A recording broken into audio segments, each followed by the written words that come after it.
जय हिंद साथियों, future drops के ऑनलाइन प्लेटफॉर्म पे आपका हार्दिक स्वागत है।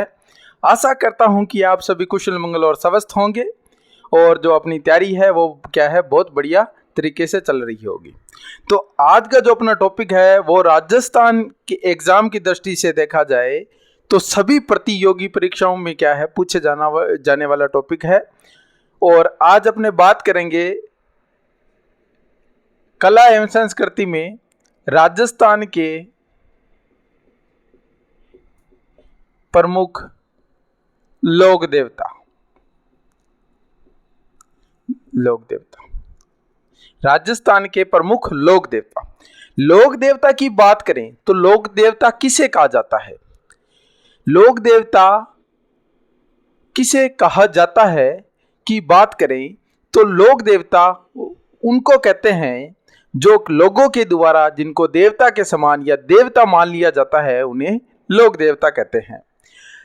अब आपको कुछ शब्द सुनने को मिलते हैं जैसे कि कुल देवता, आराध्य देवता। कुल देवता क्या होते हैं, आराध्य देव क्या होते हैं, कुल देवी क्या होती है, कुल जो आराध्य देवी क्या होती है। जो कुल का अर्थ हो गया कि जो देवी या देवता उसी जिस कुल में जन्मा है उसी कुल का क्या होगा कि कुल देवता या देवी होगा। आराध्य में ये क्या है, जो आराध्य देवता में क्या है, जरूरी नहीं है कि वो उसी कुल में जन्मा हो। तो ये बात आपको ध्यान रखनी है। लोक देवता अपना हो गया, कुल देवता आराध्य देवता की बात कर ली। आप बात करेंगे, सबसे पहले अपने शुरुआत करते हैं राजस्थान के पंचपीर से। पंचपीर यानी कि पांच ऐसे लोक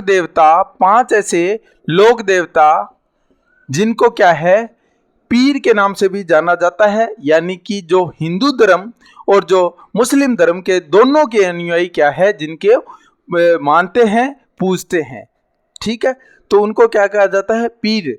यानी कि हिंदू धर्म के अंदर जिन्हें लोक देवता कहा जाता है, मुस्लिम धर्म में उन्हें क्या कहा जाता है, पीर कहा जाता है। यानी कि मुस्लिम जो संप्रदाय है उसमें क्या कहा जाता है, पीर कहा जाता है।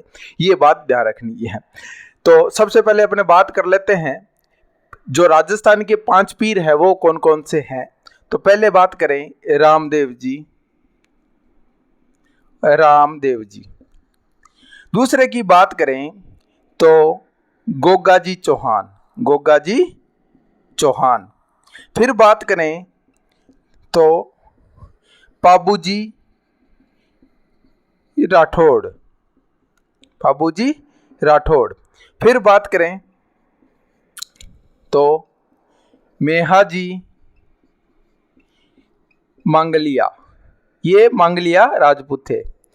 फिर बात करते हैं तो हड़बूजी सांखला, ठीक है। हड़बूजी और रामदेव जी के जो गुरु थे, वो जो योगी जो बालीनाथ जी थे वो क्या है हड़बूजी के भी गुरु थे और रामदेव जी के गुरु थे। और हड़बूजी और रामदेव जी क्या है, दोनों मौसेरे भाई थे। ये बात आपको ध्यान रखनी है, ठीक है। अब बात कर लेते हैं सबसे पहले रामदेव जी के बारे में।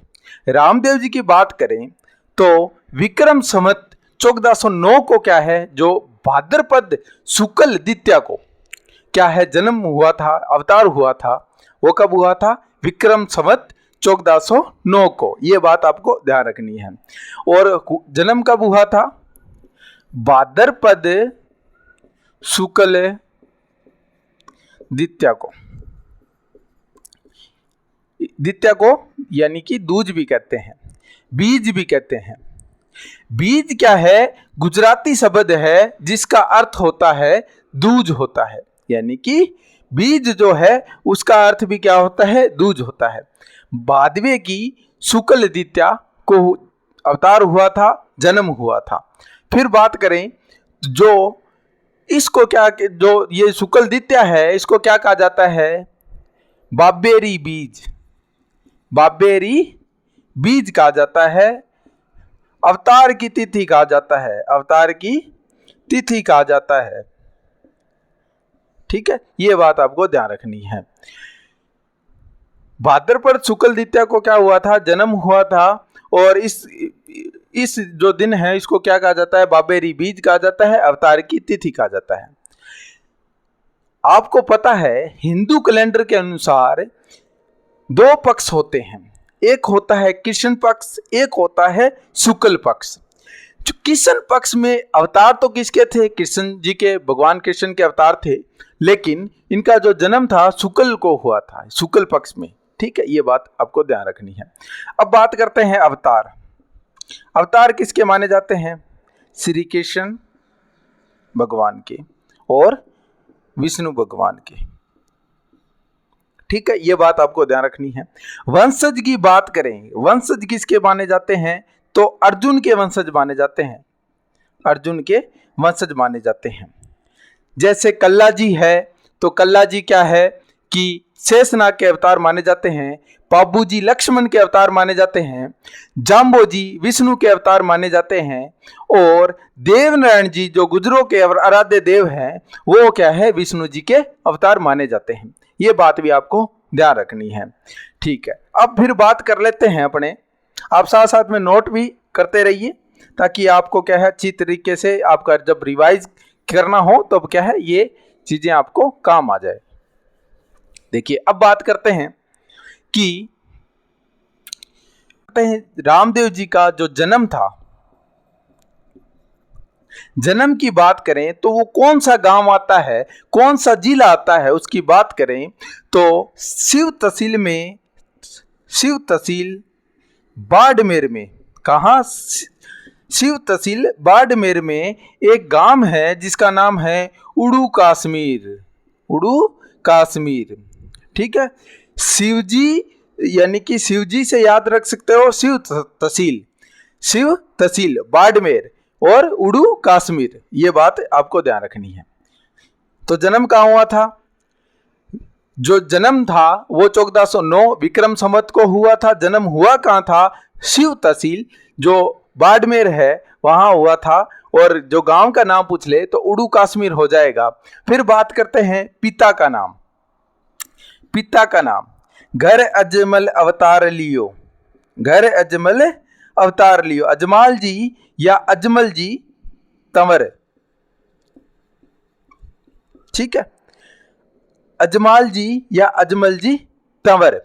फिर वही बात करें माता की, तो माता का नाम हो जाएगा मेणा देरा लाल, यानी कि मेणा दे। ठीक है, मेणा दे नाम हो जाएगा। ठीक है, फिर बात करते हैं, देखिए जो अपने महापुरुष है उनको अपने जो उनकी जीवनी है वो अपने को पता होनी चाहिए। जरूरी नहीं है कि एग्जाम की दृष्टि से भी हो, वैसे भी क्या है कि जो इन्होंने जो कार्य किए थे, जो इन्होंने संदेश दिए थे, वो अपने को पता होने चाहिए। तो देखिए माता का नाम, भाई का नाम अगर बात पूछ लिया जाए तो बीरम देव, क्या नाम हो जाएगा? बीरम देव। ठीक है, और बहन का नाम है सुगना बाई और इनकी एक धर्म बहन भी थी डाली बाई। ठीक है, ये बात आपको ध्यान रखनी है। फिर बात करते हैं पत्नी की। पत्नी की बात करें तो नेतल दे, नेतल दे। नेतल दे कहाँ की राजकुमारी थी? नेतल दे जो अमरकोट है, जो कि वर्तमान में कहाँ है? पाकिस्तान में है। वहां के जो दलेल सिंह थे उनकी पुत्री थी नेतल दे। ये बात आपको ध्यान रखनी है। तो दलेल सिंह की पुत्री क्या थी? नेतल दे, और इनके साथ क्या है? रामदेव जी के साथ क्या है? विवाह हुआ था। ये बात आपको ध्यान रखनी है। फिर बात करते हैं इससे जुड़ी हुई और जो बातें हैं वो देख लेते हैं।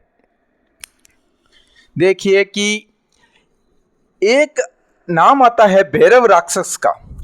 ठीक है, भैरव राक्षस का। तो ये क्या है? सामत जो सातलमेर, यानी कि सातलमेर। देखिए इसके पीछे एक कहानी है, मैं आपको बता देता हूं। सातलमेर के अंदर क्या है? भैरव राक्षस हुआ करता था जिसका नाम था भैरव राक्षस। ठीक है, भैरव राक्षस हुआ करता था। और भैरव राक्षस क्या है कि इसकी दो कहानियां आपको सुनने को मिल सकती है। पहली यह है कि जो भैरव राक्षस था वो क्या है कि अमावस्या के दिन क्या है कि इंसानों की बलि लेता था। ठीक है, और बाल्य अवस्था में रामदेव जी ने वध किया था भैरव राक्षस का।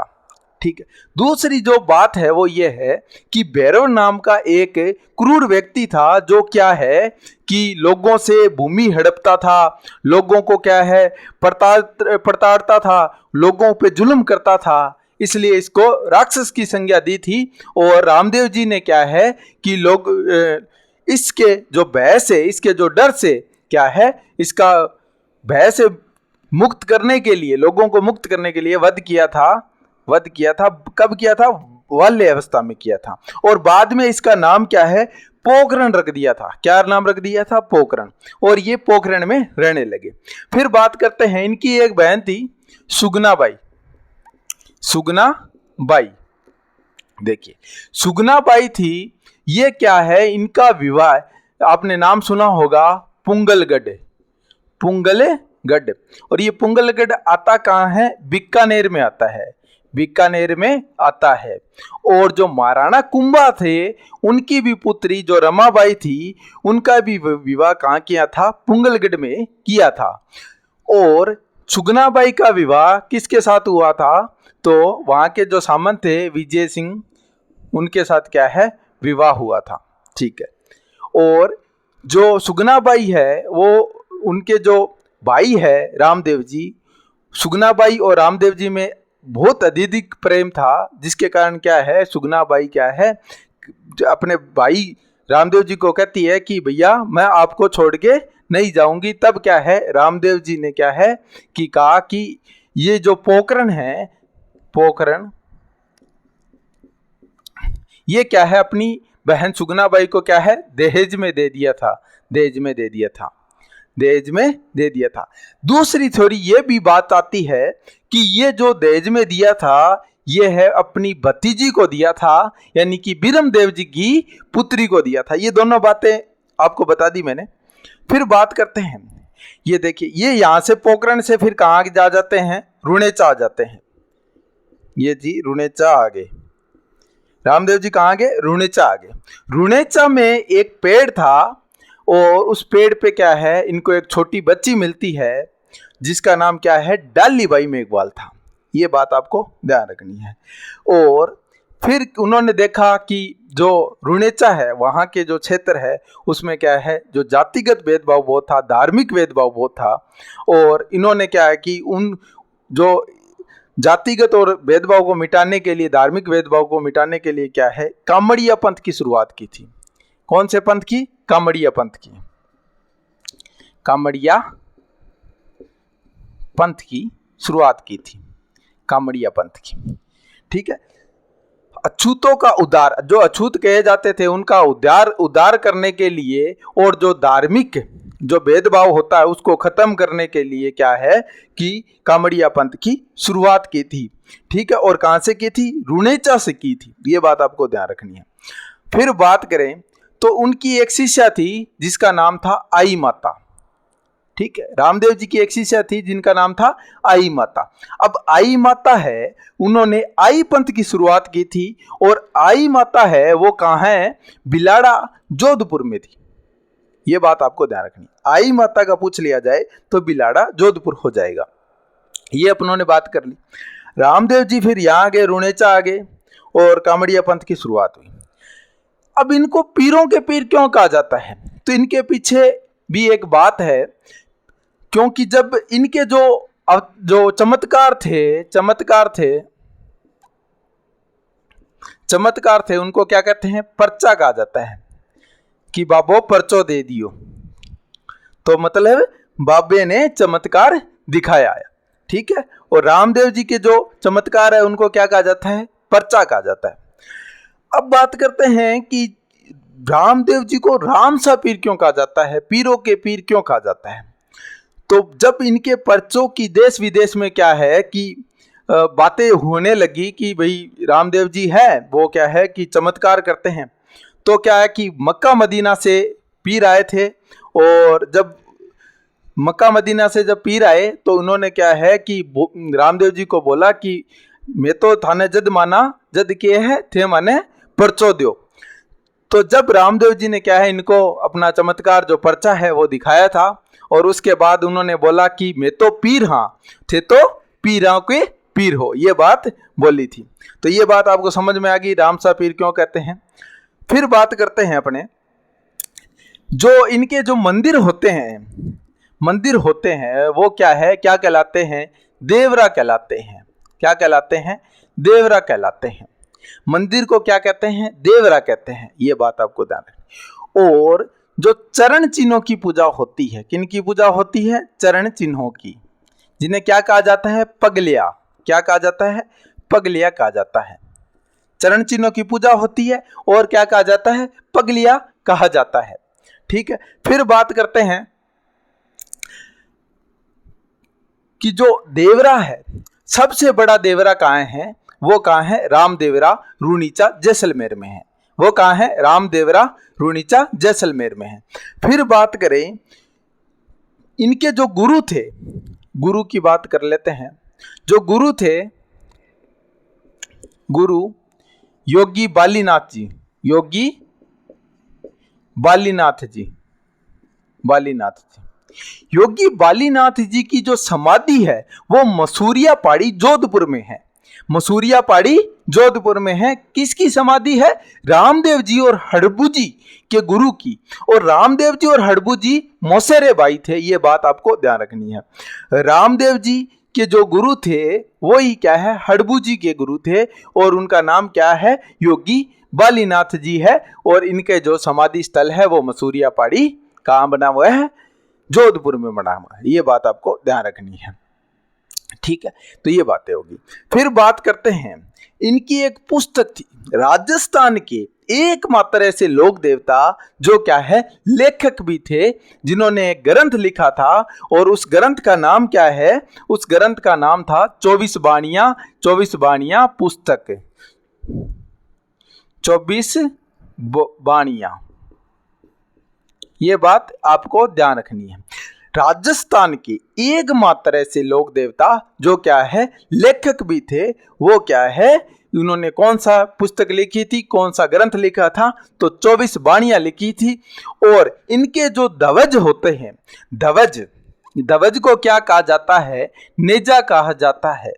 नेजा शब्द है जो कि जैसलमेर में क्या है, जैसलमेर और गुजरात में जो प्रसिद्ध है, कि ध्वज को क्या कहा जाता है, नेजा ही कहा जाता है।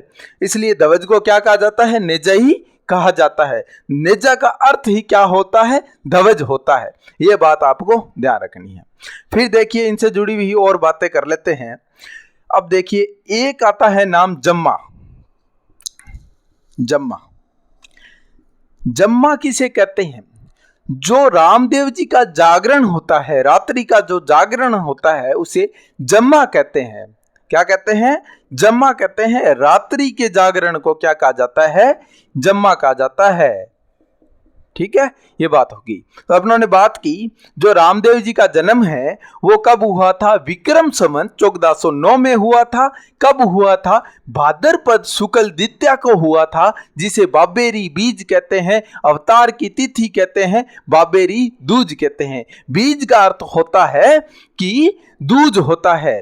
गुजरात में बीज को क्या कहते हैं, दूज कहते हैं। जन्म हुआ था उड़ू कश्मीर, शिव तहसील बाड़मेर में हुआ था। ठीक है, और इनके उपनाम की बात करें, राम सा पीर कहते हैं, रूणीचेरा धनिया कहते हैं, रूणेचेरा धनी कहते हैं, पीरों के पीर कहते हैं, बाबा रामदेव कहते हैं, नीले घोड़ेरा असवार कहते हैं, लीले घोड़ेरा असवार। ठीक है, एक नाम आता है लीले घोड़ेरा, लीले घोड़ेरा असवार। इनका जो घोड़ा था वो कौन सा था, लीला घोड़ा था। ये बात आपको ध्यान रखनी है।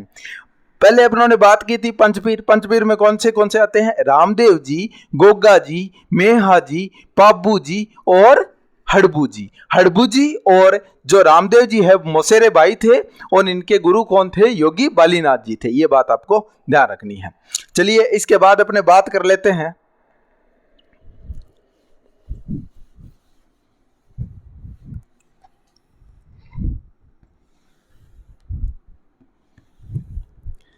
देखिए एग्जाम की दृष्टि से ये बहुत ही महत्वपूर्ण टॉपिक है। एक कहते हैं कि बूंद बूंद से घड़ा भरता है, उसी प्रकार क्या है कि जो अपने जितने भी राजस्थान से जो वैकेंसी की अपनी तैयारी कर रहे हैं उसमें क्या है कि आप देखिए कि अपने को कौन सा भी टॉपिक क्या है छोड़ना नहीं है, सभी को क्या है समझना पड़ेगा। मेहनत का कोई शॉर्टकट नहीं है, सफलता का कोई शॉर्टकट नहीं है। ये तो है नहीं कि अपने एमसीक्यू सीरीज स्टार्ट की और क्या है एग्जाम पास कर लिया। अपने को थ्योरी पढ़नी पड़ेगी और समझना पड़ेगा चीज़ों को, तभी क्या है कि सफलता अपना रूप लेती है और सफल होता है। अब बात कर लेते हैं। अब देखिए रामदेव जी के मंदिर की बात करें, रामदेव जी के प्रमुख मुख्य मंदिर या प्रमुख मंदिर रामदेव जी के प्रमुख मंदिर की बात करें, क्या कहा जाता है? देवरा कहा जाता है। सबसे बड़ा जो मंदिर है वो रामदेवरा रुणीचा और जैसलमेर में है। जन्म तो कहाँ हुआ था? शिव तहसील बाड़मेर उड़ू कश्मीर गांव में हुआ था, लेकिन जो देवरा है वो कहाँ है? रामदेवरा रुणीचा जैसलमेर में है। ठीक है। फिर जो मंदिर आता है जिसे मसूरिया पहाड़ी के नाम से जाना जाता है, मसूरिया पहाड़ी, कहाँ है? जोधपुर में। और यहाँ इनके गुरु योगी बालीनाथ जी की क्या है? समाधि है। और यहाँ भी क्या है? भाद्रपद जो शुक्ल द्वितीया से लेके भाद्रपद शुक्ल एकादशी तक क्या है? मेला लगता है। ये बात भी आपको ध्यान रखनी। फिर एक बात करें तो बिराठिया का मंदिर, बिराठिया मंदिर, और ये बिराठिया का मंदिर कहाँ है? ये पाली में है। कहाँ है? पाली में। ठीक है, ये बात आपको ध्यान रखनी है। ठीक है। फिर बात करें एक जो मिनी रामदेवरा के नाम से जाना जाता है, राजस्थान का मिनी रामदेवरा किसे कहते हैं? खुड़ियास के जो मंदिर है जो कि कहाँ है? अजमेर में। मिनी रामदेवरा किसे कहते हैं?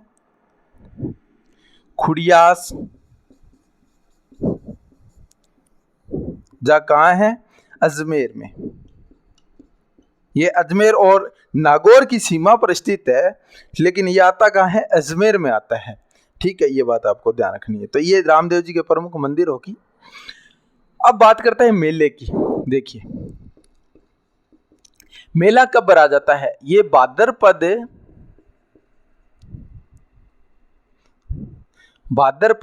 शुक्ल द्वितीया को, यानी कि भाद्रपद शुक्ल दूज से लेकर भाद्रपद शुक्ल एकादशी 10 दिनों तक ये मेला चलता है। ठीक है। और ये सांप्रदायिक सद्भाव का क्या है कि सबसे बड़ा संगम है सांप्रदायिक सद्भाव का। ये बात आपको ध्यान रखनी है। और ये 10 दिन का मेला है। हिंदू और मुस्लिम और अन्य धर्म के भी लोग आते हैं। और राजस्थान, गुजरात, पंजाब, हरियाणा और जो अन्य जो राज्य हैं वहाँ के भी क्या है जो श्रद्धालु आते हैं। और जो पैदल श्रद्धालु होते हैं इनको क्या कहते हैं? जातरू कहते हैं। जातरू कहते हैं। ठीक है। जो ध्वज है उसको क्या कहते हैं? नेजा कहते हैं। तो ठीक है, ये बात होगी। मंदिरों की बात कर ली। सबसे बड़ा मंदिर रुणेचा, भारत का सबसे बड़ा मंदिर भी रुणेचा कहाँ है? रामदेवरा रुणीचा जैसलमेर में। फिर मसूरिया पहाड़ी जोधपुर में, जो कि क्या है? योगी बालीनाथ जी का समाधि स्थल है। बिराठिया मंदिर जो कि कहाँ है? पाली के अंदर है। खुड़ियास का मंदिर कहाँ है? अजमेर में है। खुड़ियास के मंदिर को क्या कहते हैं? मिनी रामदेवरा कहते हैं। ठीक है। अब एक जो शब्द है जो कि महत्वपूर्ण तो है, लेकिन एग्जाम की दृष्टि से भी बहुत ज्यादा महत्वपूर्ण है। तेरे ताली नृत्य। तेरे ताली नृत्य फेमस क्यों है? कि जो इस दिन क्या है, जब मेले के अवसर पर क्या है कि नृत्य किया जाता है। और इस नृत्य को क्या है? कामड़िया पंथ की जो महिलाओं के द्वारा किया जाता है। और इसमें 13 मंजीरे कहते हैं कि 13 मंजीरे बांध कर महिलाएं क्या है? नृत्य करती है। और मुंह के अंदर तलवार रखकर जो हिंगलाज माता का क्या है? रूप धारण करती है। ठीक है। तो ये इस जो 13 ताली नृत्य में इस प्रकार ये नृत्य करते हैं, इसलिए 13 ताली नृत्य कहा जाता है, 13 ताली नृत्य कहा जाता है 13 मंजीरों के कारण। लेकिन कई जगह ये कहते हैं कि 13 दो ताली नृत्य है वो क्या है 13 मंजीरों के कारण नहीं कहा जाता, बल्कि 13 प्रकार की कलाएं होती है, हाथों की 13 प्रकार की कलाएं होती है, अलग अलग प्रकार की जो 13 कलाएं के कारण क्या है 13 ताली नाम पड़ा है।